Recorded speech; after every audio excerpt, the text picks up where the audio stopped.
এই সূরা যে তেলাওয়াত করবে তার পক্ষে আল্লাহর সাথে এই সূরাটা দাঁড়িয়ে তার পক্ষ নিয়ে আল্লাহর সাথে তর্ক করবে, ঝগড়া করবে। আল্লাহ তুমি ওরে জান্নাত দিবা না কেন, ওরে মাফ করবা না কেন? তুমি না গফুর, তুমি না গফফার, তুমি না রহিম, তুমি না রহমান, তুমি মাফ করে দাও। ও মিয়া, সুপারিশ করতেছে কে? সূরাতুল মুলক। সুবহানাল্লাহ কইবেন না?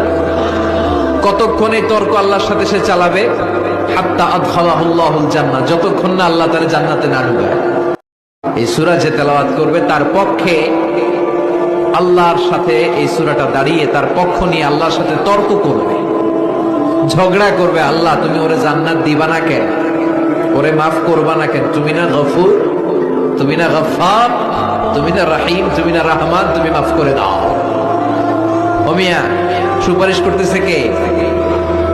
সূরাতুল মুলক। সুবহানাল্লাহ কইবেন না?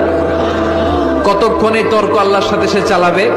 হাত্তা আদখালাহুল্লাহুল জান্নাহ, যতক্ষণ না আল্লাহ তারে জান্নাতে না ঢুকায়।